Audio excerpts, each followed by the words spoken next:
Yo, what up, guys? This is your boy Kofi with Kale's Sports Talk. Back out with the video. And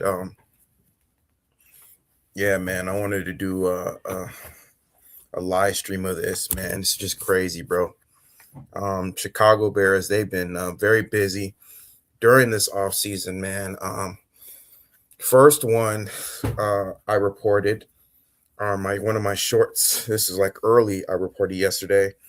Chicago Bears traded DJ Moore to the Buffalo Bills for a second round pick. The reason why I didn't do it, I like a second round pick. Yes, sir. Yeah. The reason why I didn't want to do it just quickly because I didn't know the specific details of the trade, and I just didn't want to just to jump conclusions because, like, as soon as something happens real quick, I'm just quick to, I mean, it's just natural reaction. A lot of content creators just usually make shorts or videos real quick, but don't know the specific details about the trade, and they just jump to conclusion. I wanted to wait till at least until I get the details, but DJ Moore, of course. Oh shoot. Uh, okay, DJ Moore was traded to the Buffalo Bills for a second round pick, number 60 to the Buffalo Bills. And the Buffalo Bills, they also received a fifth round pick. So pretty much, yeah, like I said, the Buffalo Bills, they were desperate. A lot of people were saying that DJ Moore was worth a third or fifth round pick or third or fourth round pick, and we weren't going to get much up to that point. But the Buffalo Bills, they were very desperate. You know, they were very, very desperate. For a wide receiver because their wide receiver room was not that great last season.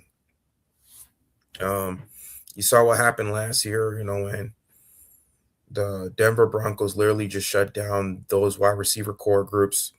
Khalil Shakir, all those guys, they were not good enough to really help Josh Allen take that next jump to get to the AFC Championship game.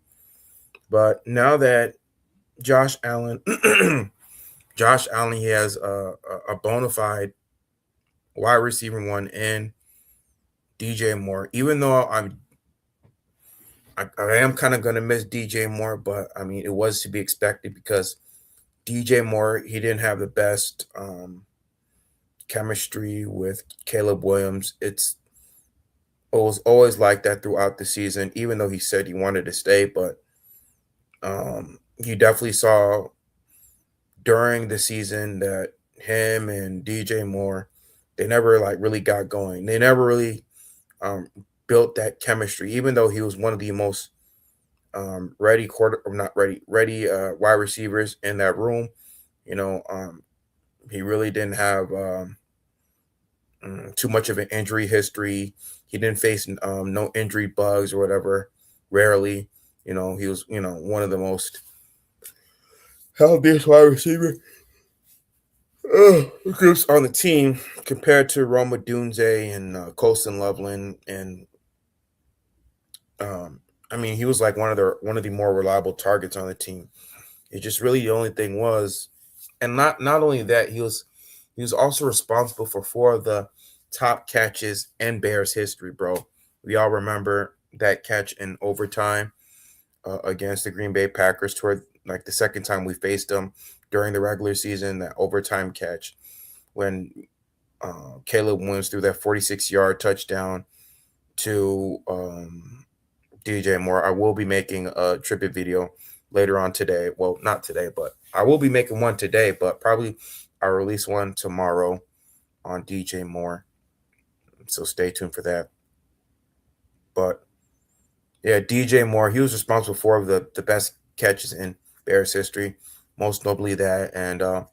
Um and the third time we faced the Green Bay Packers when he caught that touchdown pass, when he faked out a defender, DJ Moore was able to get wide open for that touchdown when Caleb Williams faked out the defender to allow DJ Moore to get wide open for that game-winning touchdown. He's a Packers killer. Packers killer. But Yeah, man, DJ Moore, um, great player, great player. And I think when that play against the Rams happened,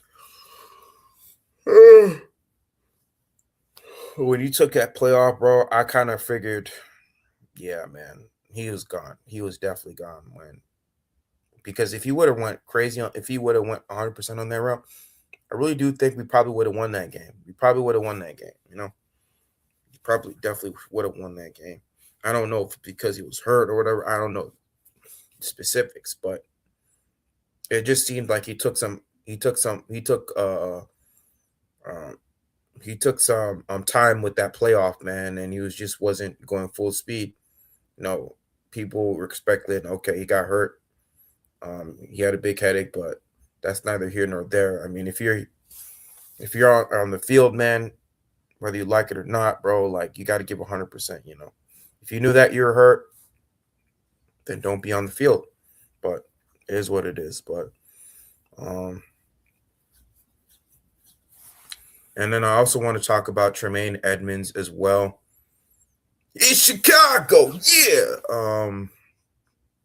The Chicago Bears just released Tremaine Edmunds as well. Tremaine Edmunds was granted to seek permission earlier. I think it was like last week. I'm sorry, guys, but I'm a little tired, bro. The Chicago Bears were allowing Tremaine Edmunds to seek a trade, um, and unfortunately, they didn't find no trade suitors um, for for him.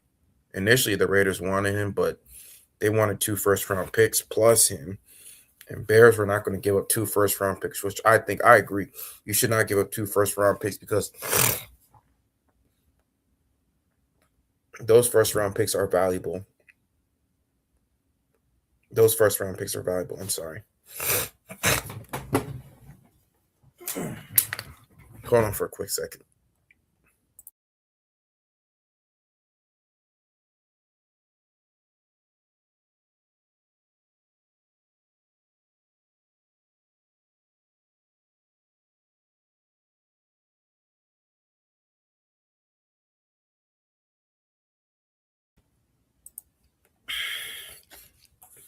Hold on, dude. Hold on. Hold on.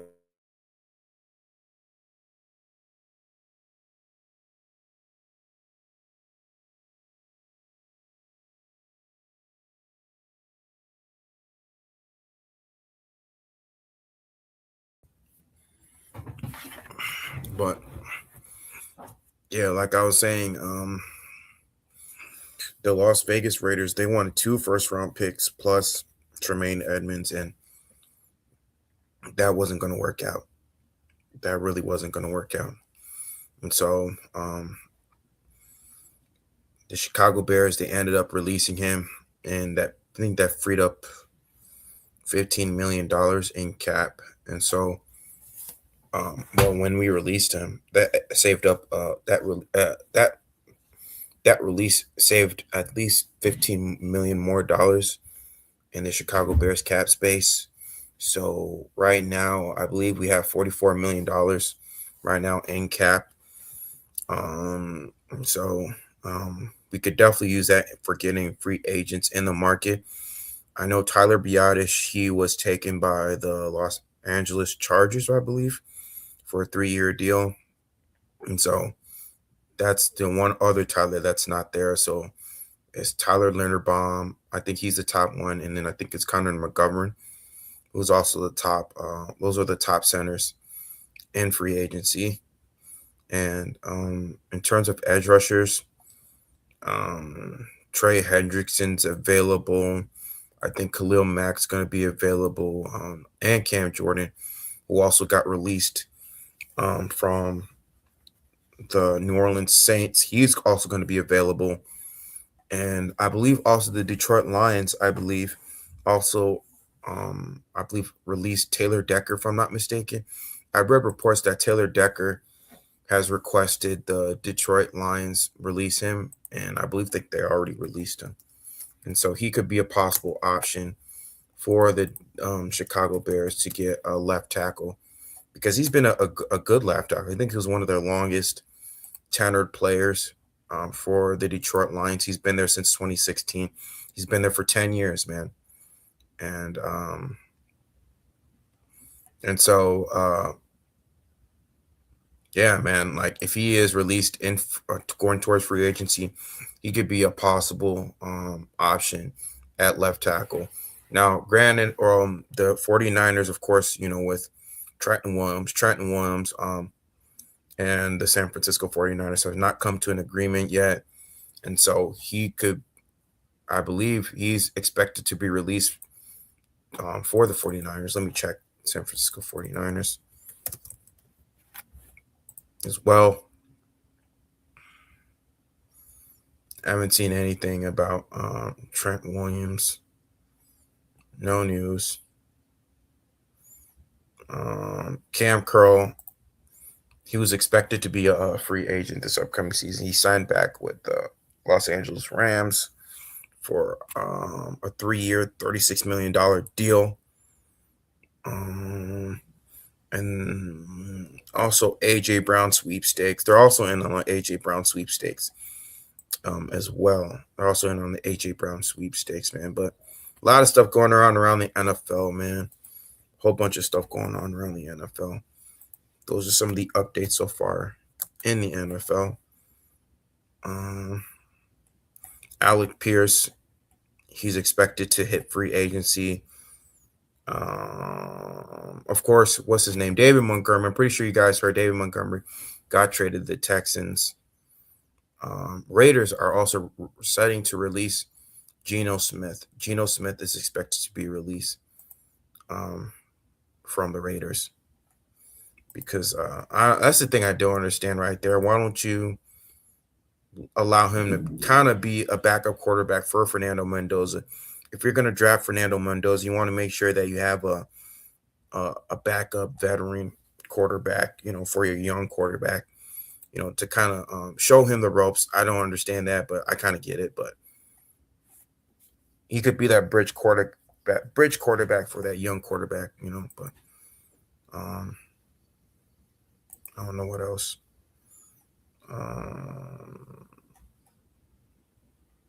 Okay, by releasing him, the dead cap salary hit is $18.5 million. But the Raiders will avoid paying Smith an additional $8.5 million guaranteed by moving on from him before the third day of the 2026 league year. Raiders hope that pairing Smith with Coach Carroll, whom he played for 6 seasons with the Seahawks, would translate to immediate success that backfired. Yeah. They didn't want to blame Smith's struggles on the 35-year-old signal caller. Spytech admitted that he could have put Smith in a better position to succeed. He was sacked 55 times and pressured 194 times. Offensive coordinator Chip Kelly was fired after Week 11, and tight end Brock Bowers was battling knee injuries during the first half of the season. The Raiders did secure a top 2026 pick, which they're expected to select Smith replacement, Indiana quarterback and Heisman winner Fernando Mendoza. Still, Spytech's not believer in playing a young quarterback right away. Las Vegas will likely add another veteran quarterback who will compete with Mendoza and backup in O'Connell. That's the thing I don't get, man. Why did you release him, dude? They should have allowed him to stay one more year. And after a year, when Mendoza gets, some 1 year under the NFL, once he get his feet wet, then you release him.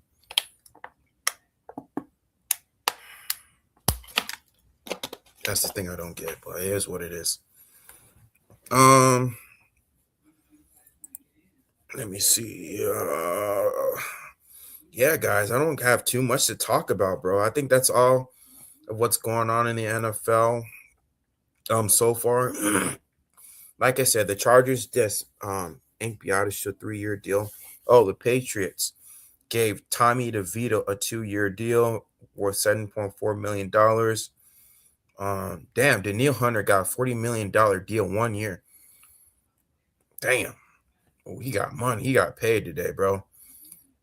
And whether or not, I don't know if that's gonna him getting that deal might affect Trey Hendrickson getting that deal. I think, you know, with the way Danielle Hunter kind of set the market, I think that's kind of the deal that him and Trey Hendrickson's agent, they're probably looking for $30 to $35 million per year, but the Bears are not trying to jump at that, bro. They're not trying to give a 31-year-old man who's been dealing with some knee injuries, I think, that type of money.